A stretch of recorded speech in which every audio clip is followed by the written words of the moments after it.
Very excited to have you here for another conversation about go-to-market metrics. And today I'm very excited because I'm joined by Ruchika Chopra, who's the Vice President of Sales Operations at Illumio. So Ruchika, welcome to the show.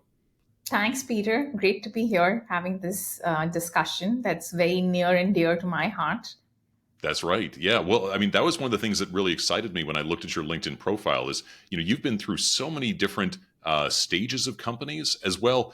The one thing that really jumped out to me is, as you know, 2023, 2024 has been the year of revenue operations or RevOps, but you were RevOps years ago. You had RevOps title years ago. So I'd love to hear kind of your background and your journey to where you are today.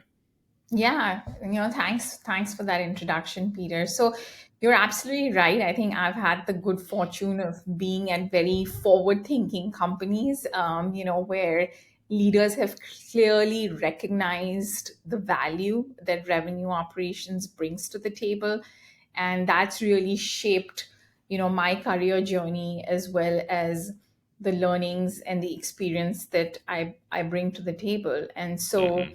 um, I think I've done everything from, a public company and all the way to a super early stage company to an Mm, early growth stage. And right. finally, I think I'm at, a late stage company. So I've done the varying mixes, the entire gamut, Right. if you can think of that, through scale and Hmm. growth. So it's been a very exciting journey. Yeah, that's great. So now how does that those different staged companies, how does that inform your approach to metrics? Yeah, I know, when you asked me about like go to market metrics, I do think that there isn't, one size that fits all. Mm, And I do believe that, optimizing without the right context, it often leads to trouble. And mhm, so go to market metrics is at the end of the day, what you're looking to do is measure efficiency of your go to market strategy and your go to mhm, market team. So in a nutshell, but then that really depends on the stage that you're at and the industry, the vertical that you're in, the product that you're looking to sell. So if I look back at, if you're at a super early stage company, at that point of time you're only looking to understand product fit, you're really putting the building blocks of your go to market strategy. And so mhm, what you measure at that time is going to be vastly different, with a lot of flexibility built in, because you're constantly testing, mhm, reiterating, measuring, and so you're in this loop for, mhm, till you finally get out of that early stage. When you come to your next phase, which is probably your early, growth stage, you are looking for scale, you are looking mhm, for growth. And so you would be looking at very different metrics. You would be mhm, measuring, completely different, you'll be bringing a different lens to the table. And then mhm, finally, late stage, which is where I think Illumio is, we're at a stage where we're 100% trying to drive now reliable, predictable growth. mhm, And so when you keep that in mind, you will end up looking at very different metrics, right. um, because when you're at an early stage, you're not exactly going to be measuring to that extent sales Mhm, productivity, or you're not going to be really that laser focused on accuracy of forecasts and right. attainment. But as you continue down that journey, it becomes very critical. Like you have a fully ramped sales engine. You are Mhm, looking at efficiencies coming out of headcount and your mhm, ratios, and so all of that productivity analysis, all of that accuracy, predictability, all of that becomes very important as you progress through that mhm, continuum. right. And as I typically like look when I look at metrics, I mean, there is a gamut of metrics out there, but if I was to really focus on, five or six things that matter, I mean, I lump them as, what are your growth drivers?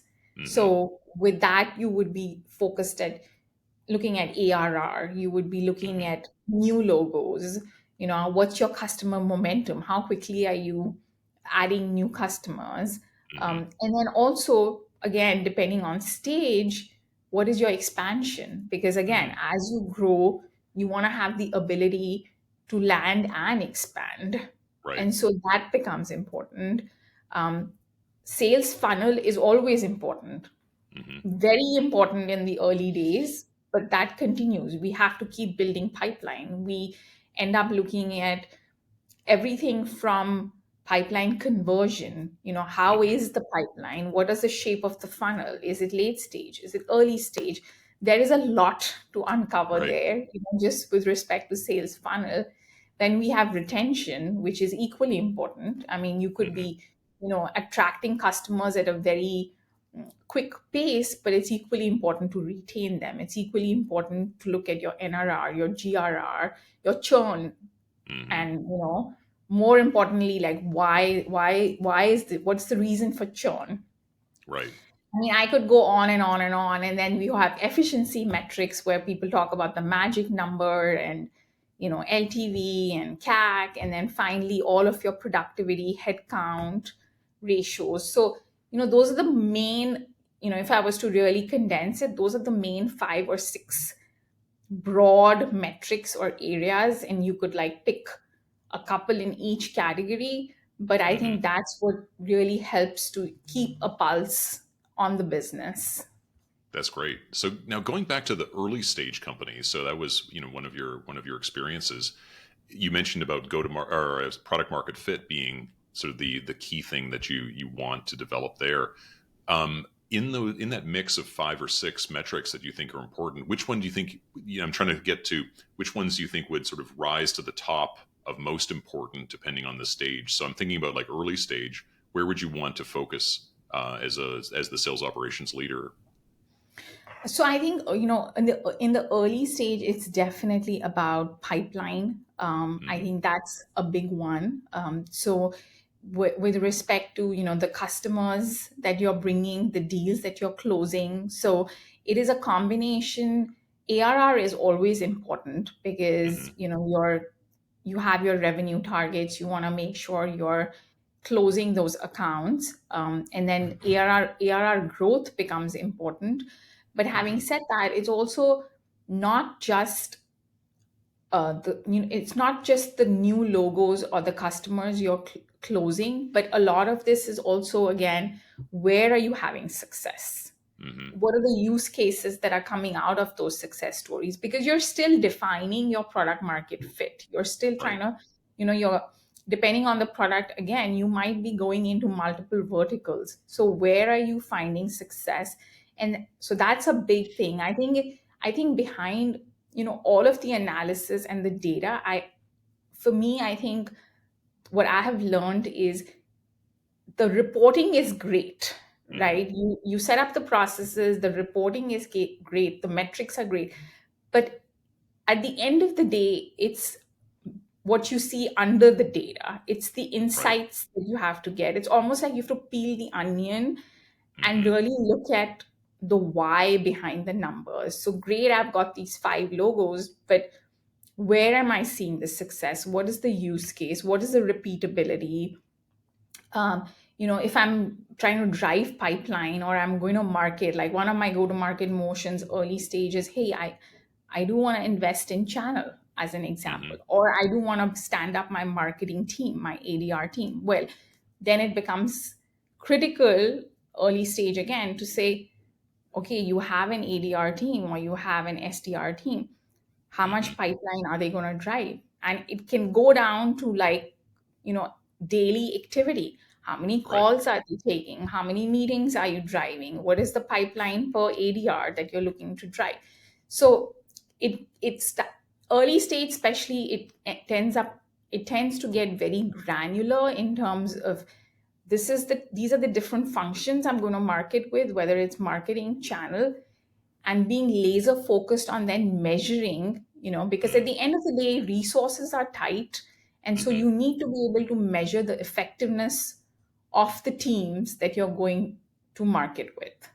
Right. Well, I love that perspective of taking the insights and then like using it to operationalize the data, so the data actually leads to changes in behavior or changes in strategy.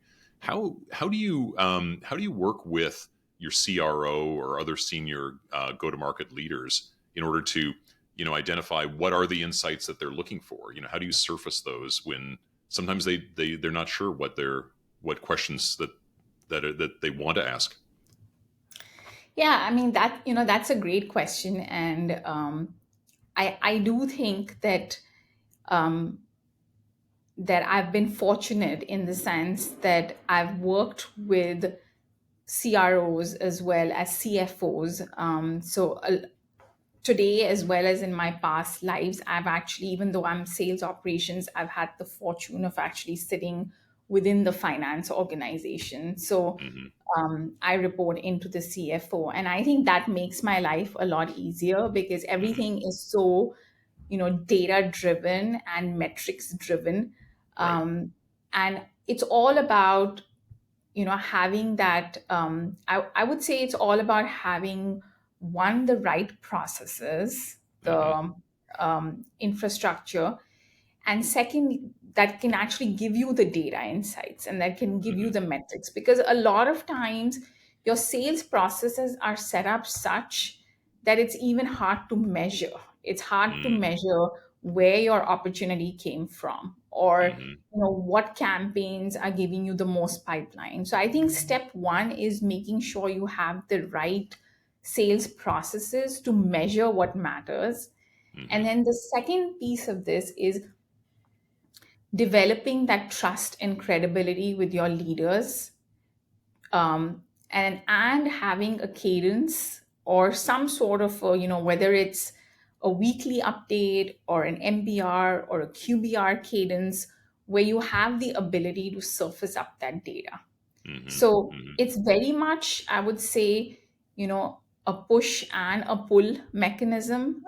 It's a Right. bit of both.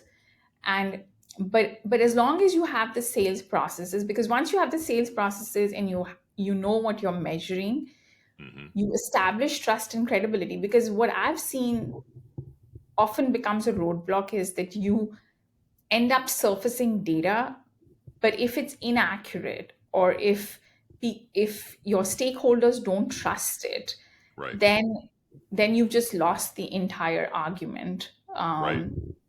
And so it's and that's why I say that more than having like a laundry list of metrics, it's better to focus on like five things Hmm. that you're going to measure, and measure repeatedly.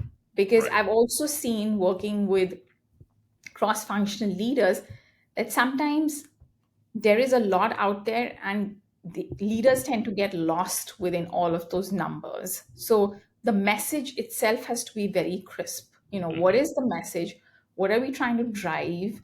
And have an appropriate cadence to bubble up that information. I mean, we've had success with creating an operational rhythm. So it's like a 13-week quarter, and every week of the quarter we know what we're going to end up focusing on, or alternating between pipeline, as an example, in quarter, out quarter, to Hmm. looking at deal reviews, to looking at slip deals. So it's almost like working with your leaders to make sure you have an operational cadence. Right. Yeah, that makes sense. That's great advice to keep those numbers in front of other leaders and make sure that they're able to make the right decisions so that the strategy gets formed. So, Ruchika, thank you so much for your insight. I greatly appreciate it. Absolutely, it's been a pleasure, Peter. Thank you. Thank you.